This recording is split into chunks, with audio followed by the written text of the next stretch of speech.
Assalaamu calaykum. Waxaa in badan la isweydiiyey sababta ay Soomaaliya ilaa hadda ay ugu jiraan dhibaatooyinka ba'an. Su'aashaas ayaan ku falanqayn doonaa qodobkeena maanta. Dabeecadaha qofka Soomaaliga ah oo sabab u ah dhibaatada ka jira waddanka.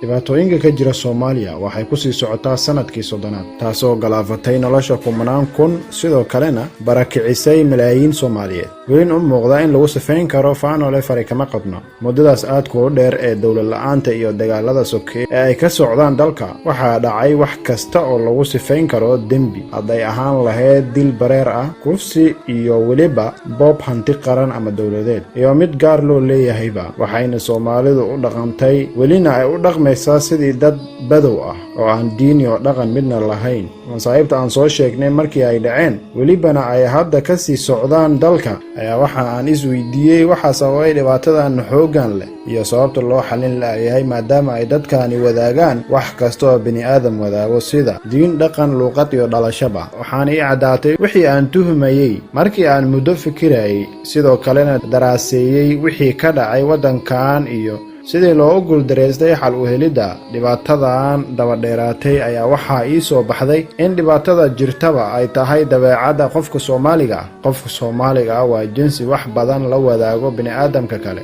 laakiin waxa uu leeyahay dabeecado gaar u ah oo uu kaga duwan yahay qofka aan Soomaaliga ahayn. Dabeecadahaasi waxaa laga yaabaa in ay common yihiin, laakiin waa kuwo aad ugu muuqda nolosha qofka Soomaaliga ah meel kasta ha joogee. Waxaa ka mid ah dabeecadahaas danaystinimo, degdeg, madax adeyg, dulqaad yari, tanasulid la'aan, iyo qabyaalad. Dhammaan astaamahan aan soo sheegay waa kuwo aad ka arki kartid qofka Soomaaliga ah, waase laga yaabaa in aad aragto qof Soomaali ah aan lahayn astaamahan. Kadib isbeddel ku dhaqanka qofkaasi. Isbeddelkaasi sabab ha u noqdo barashada diinta iyo aqoon kale iyo weliba xiriir kale oo qofkaasi la yeesho sida guur iyo wixii la mid ah. Bal mid aan uga hadalno sifaadkan aan soo sheegnay. Danaystinimo.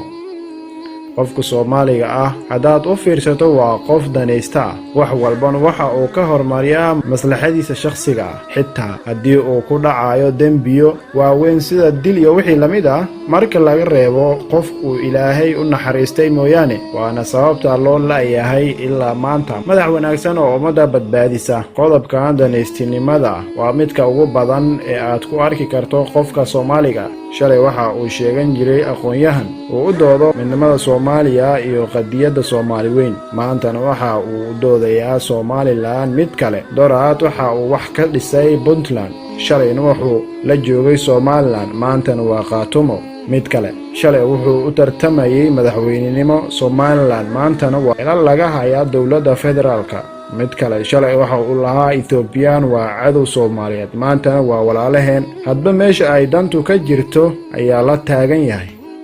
Degdeg.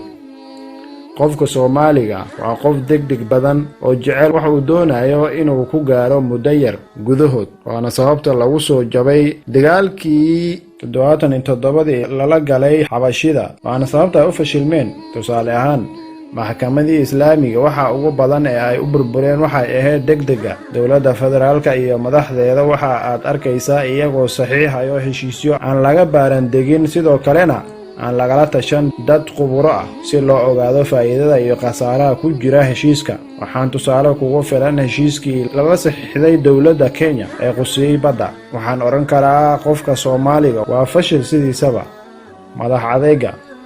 Jinsiga Soomaaliga waa jinsi madax adag oo aan talo qaadan, mana laha waayo aragnimo sidiisaba. Maalin kasta waa isaga bal fiiriya. Kuwan wax laynaya waxaa laga la'yahay war wax maqlay oo joojiya dagaalka, ogolaadase in la wada hadlo. Kuwan dowladda waxba kama duwanaa, waayo wax aan dagaal ahayn oo ay hayaanba ma jirto. Haddaad ku tiraahdo war kuwii idinka horeeyeyba dagaal wax ku keeni waayey ee balkudee dib u heshiisiin iyo walaalow laga yeeli maayo. Kuwa kale waxa ay maqlaan maalin kasta dad badan ayaa ku dhinta Sahara u dhaxeeya Suudaan iyo Liibiya, ama badda u dhaxaysa Liibiya Talyaaniga, halkii ay ahayd in aysan haligin naftooda waaba safar maalintii dambe. Kuwa South Africa ku nool waxa ay arkaan maalin kasta dad Soomaali ah oo nolosha lagu gubayo meeshii ay naftooda la carari lahaayeen ayay dukaano hor leh ka furanayaan meeshii laga gubay walaalahood. qofka Soomaaliga ah waa qof madax adag sidoo kalena aan talo qaadan ilaa indhiis wax ku soo arka mooyaane.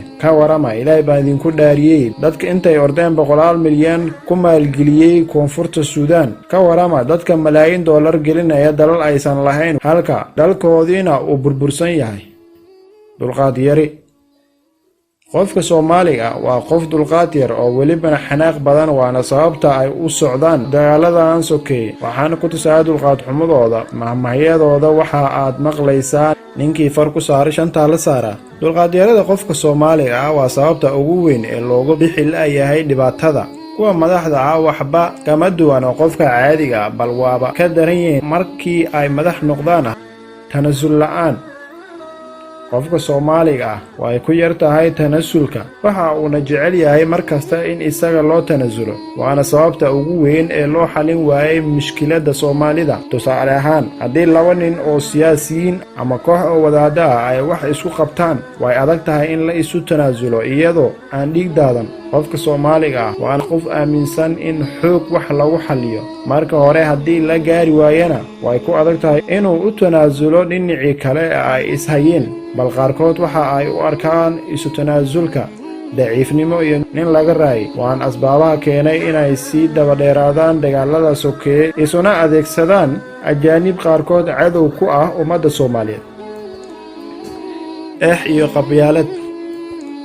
qofka Soomaaliga ah waa qof iyo qabyaalad badan marka laga reebo qof Ilaah u naxariista mooyee. waxa aadna ka garan kartaa habka ay Soomaalidu u nooshahay iyo xitaa habka ay u dhisteen maamuladooda. waxaa sidoo kale cajiib ah in qofka Soomaaliga uu qabiilku u yahay waxa uu wax ku miisaamo sidoo kalena uu wax ku doorto, taasoo ah caqabad ugu weyn ee hortaagan dhismaha dowladda rasmi oo soo celisa sharaftii iyo karaamadii ay Soomaalidu lahayd. qofka Soomaaliga ma jeclo sinaanta iyo cadaaladda wax u qaybsiga, waxaana ka garan kartaa sida ay weli ugu dhegan yihiin nidaamka 4.5 ee baadilka ah. waxaa iyadana caadi iska noqday heebsooca iyo yasida beelaha qaar, kuwaas oo laga faano guurkooda halka lagu durdurinayo shisheeyaha xitaa haddii ay yihiin Afrikaan madow oo aan Muslim ahayn. dhammaan qodobada aan soo xusay ee sifaadka u noqday qofka Soomaaliga waa asbaabta keentay in Soomaalidu heshiin weydo sidoo kalena xalin weyda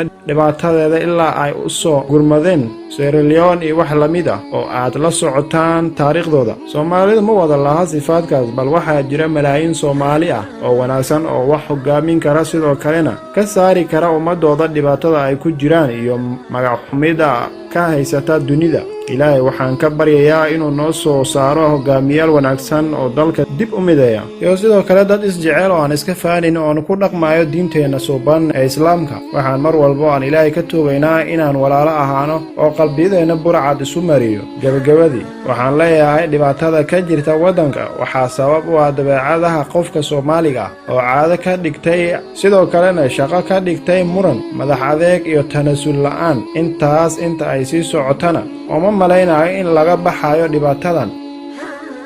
waxaad naga daawanayseen rajada iyo maanta. haddaad ku cusub tahay subscribe sidoo kale gambaraalka furo. haddii aad tala hayso qaybteena commentiska noogu reeb. mahadsanid.